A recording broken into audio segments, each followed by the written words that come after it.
लोक म्हणतात, आयुष्यातून कोणी एक व्यक्ती निघून गेल्यावर आयुष्य थांबून जात नाही. पण हे कोणालाच कळत नाही की लाखो लोक आपल्या आयुष्यात येतील जातील, पण त्या एका आईची उणीव कोणीही पूर्ण करू शकत नाही. कारण सांगण्याआधीच जिथे प्रत्येक इच्छा पूर्ण होते, आईच्या पायीच तर स्वर्गाची प्राप्ती होते. दिवस होता 24 जुलै 2024चा. आदित्य बिर्ला रुग्णालय पुण्याच्या अतीव दक्षता कक्षात सर्व डॉक्टर्स प्रयत्नांची पराकाष्ठा करत होते. वैद्यक शास्त्रातील विविध तत्वांची चर्चा करून उपचारांची दिशा ठरवत होते.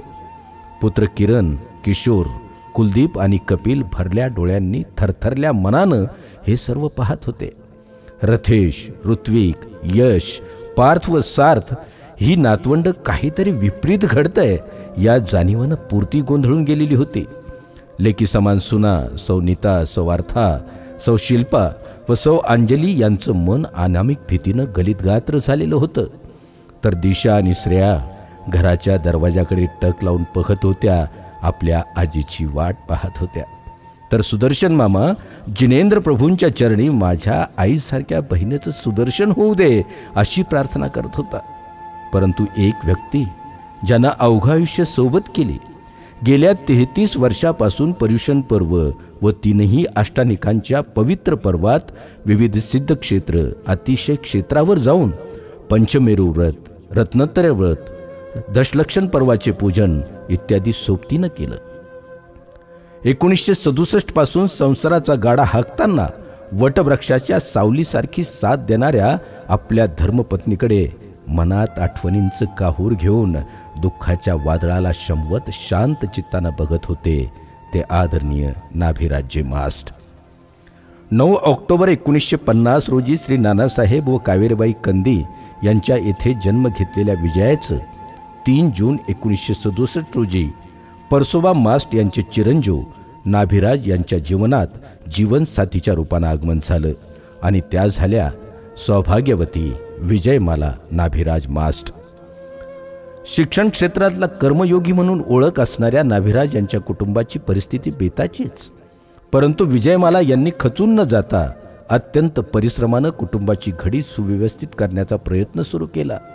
कभी धूप कभी छाव याप्रमाणे नाभिराज आणि विजयमाला यांचा हा प्रवास सुरू होता, ज्यात धर्मपरायणता आणि संस्कारांना अनन्यसाधारण महत्त्व होतं. संसाराच्या या वेलीवर पहिलं फूल लागलं ते इसवी सन 1970च्या ऑगस्ट महिन्याच्या 8 तारखेला किरणच्या रूपानं. किरणचं येणं जणू सुखासीन आयुष्याच्या प्रारंभाचं किरणच ठरलं. यानंतर आयुष्याच्या या प्रवासात दिनांक 24/10/1971 रोजी किशोरचं आगमन परिवारात अत्यानंदाचा क्षण ठरला. तर 15 सप्टेंबर 1973 रोजी कुलदीपचं आगमन मास्ट कुलाच्या दीपाचा प्रकाश आणखी टवटवीत करणारा ठरला. आणि 9 जुलै 1975 रोजी कपिलचा जन्म खऱ्या अर्थानं आयुष्याचं सार्थक झाल्याचं समाधान देऊन गेला. नाभिराज आणि विजयमाला यांचं आयुष्य म्हणजे कर्तव्य कठोर पद्धतीने संस्काराची शिदोरी घेत धर्माने मार्गदर्शित केलेल्या वाटेवरचा यशस्वी प्रवास. म्हणूनच वर्तमानात किरण श्री क्षेत्र कचनेर येथे शिक्षण क्षेत्रात आपलं नाव उज्ज्वल करतोय. तर किशोरने हिंगोलीमध्ये स्वतःचं राजकीय अस्तित्व निर्माण करत उद्यमशील संस्कारी व्यक्ती म्हणून आपलं अस्तित्व निर्माण केलंय. अद्भुत बुद्धिमत्ता मिळालेला कुलदीप सर्व हिंगोलीकरांचा मित्र झाला आणि शिक्षण क्षेत्रात काम करताना आपल्या अनोख्या कार्यशैलीने नावारूपाला आला. तर कपिल देशाच्या सीमेचा रक्षण करता झाला. त्याच्यातला कर्तव्य कठोर देशभक्त भक्तांना नाभिराजजी आणि विजयमाला यांच्याकडून मिळालेल्या संस्कारांची पावतीच मिळते. खरं तर नाभिराज आणि विजयमाला यांना आपल्या जीवनात मुलीचं प्रेम नाही याचा सल तर होताच. तथापि दीर सुरेश आणि जाऊ अचला यांची कन्या स्नेहा हिच्या आगमनाने हा सल बऱ्याच अंशी कमी झाला. काळानुरूप नीताचं आगमन किरणच्या आयुष्यात, अर्थाचं आगमन किशोरच्या आयुष्यात, शिल्पाचं आगमन कुलदीपच्या आयुष्यात, तर अंजलीचं आगमन कपिलच्या आयुष्यात झालं.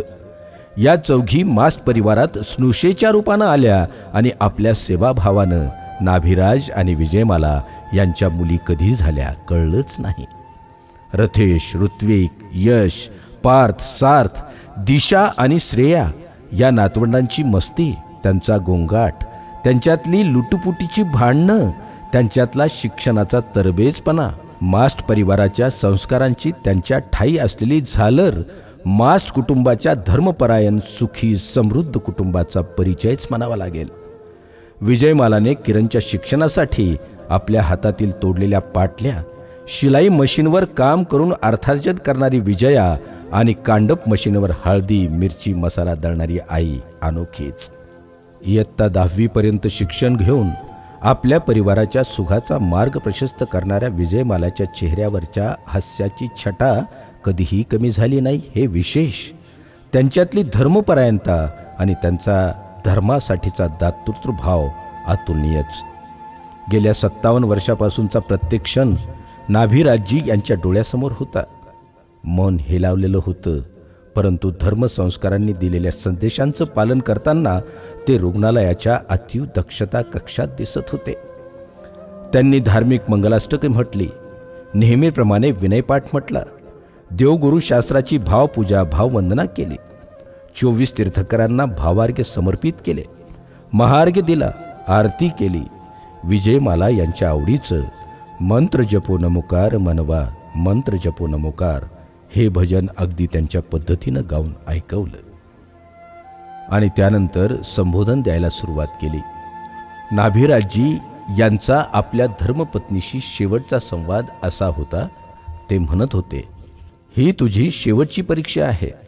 आतापर्यंत आपण सन 1992 पासून ते आजपर्यंत दरवर्षी पर्युषण पर्व व तिन्ही अष्टानिक पर्व सिद्धक्षेत्र तथा अतिशय क्षेत्रावर पूजलेले आहेत.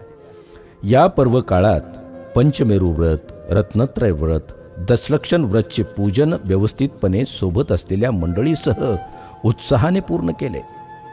मागील वर्षी पर्युषण पर्वात 16 कारण व्रत घेऊन पूजिले. तसेच या कालावधीत शिरड शहापूर येथील पंचकल्याणक महोत्सवात, पिंपळदरी येथे सिद्धचक्र विधानात, कचनेर येथे त्रिलोकसागर विधानात सौधर्म शची म्हणून भक्तिभावाने सहभाग घेतला. या 4ही पर्वामध्ये सर्व भारतभराच्या क्षेत्रावर अभिषेक, शांतीधारा सुद्धा करण्याची संधी मिळाली. मागील 2024च्या जूनमध्ये दिनांक 8 जून 2024 ते 14 जून 2024 या दरम्यान जहाजपूर दर्शन यात्रेत मार्गातील 20 क्षेत्रांचे दर्शन घेऊन अभिषेक पूजन केले. आपले शेवटचे अष्टक श्री क्षेत्र मानतुंगी गिरी, धार, मध्य प्रदेश येथे झाले. आता हे शेवटचे अष्टक आपण दिले, यानंतर तुझ्या सोबत अष्टक देण्याची संधी मिळणार नाही. ही तुझी माझी शेवटची भेट आहे. घरी यायची काय? विजयामालाने होकारार्थी मान हलवली, परतीचा निर्णय घेतला. डॉक्टर हे शरीराची सेवा करीत आहेत, त्याकडे लक्ष देऊ नकोस. तू स्वमध्ये, आत्म्यामध्ये स्थित हो. आत्म्याचेच ध्यान कर, अभ्यासात विहार कर, समाधानी संतुष्ट होऊन देह परिवर्तन कर.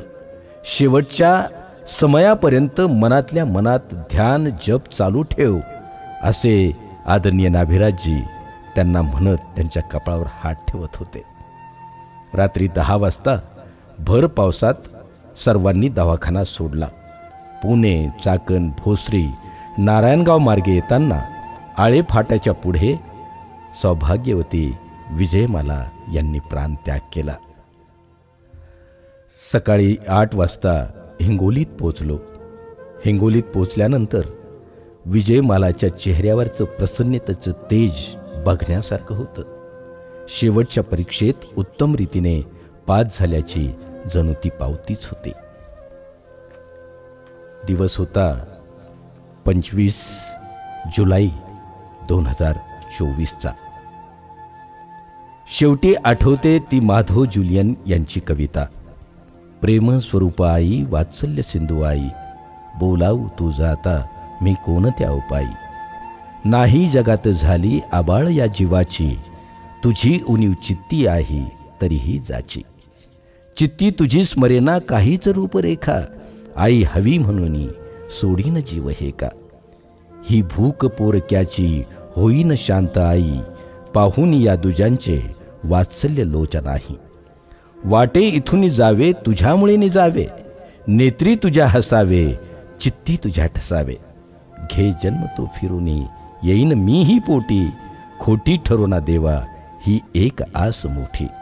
आई, तू मलाही लेकासमान मानलं, हे माझं भाग्य. जिनेंद्र प्रभू तुला सद्गती देवो, हीच प्रार्थना. भावपूर्ण श्रद्धांजली. ओम शांती, ओम शांती, ओम शांती. यानंतर वंदनीय आईच्या आवाजातील एक सुंदर असं भक्तिगीत. सांगत आहे. नाम तिहारा तारनहारा, कब तेरा दर्शन होगा. तेरी प्रतिमा कितनी सुंदर, तू कितना सुंदर होगा. तू कितना सुंदर हो. यह कल्पवृक्ष है, कामधेनु. यह धर्म हमारा उत्तम है. इस धर्म को धारण करता भगवन मने सर्वोत्तम है. चेतन अंदर का जागृत हो, जागृत आत्म हो जावे. जागृत आत्म हो जावे. जिनवर की भक्ति जो करता, बुद्धि की शुद्धि हो जावे. चिंतन चिंता को दूर करे, सुख दुख हो हर लेता है. सुख और दुख हर लेता है. सच्ची भक्ति सच्ची श्रद्धा जो भक्त यहाँ कर लेता है. हे नाथ मेरे जग में रह कर, हमने बहु कष्ट उठाए हैं. हमने बहु कष्ट उठाए हैं. जग के काटो से बचने को, शरण तुम्हारी आए हैं. अब शरण तुम्हारी आए हैं. मन वेदी की शुद्धि करके हे नाथ पुकार है तुमको. आकर के मन पावन कर दो, हे नाथ सहारा हमको. हे नाथ सहारा दे हमको. पापी मन जग में भटकाता, जगत को पूजा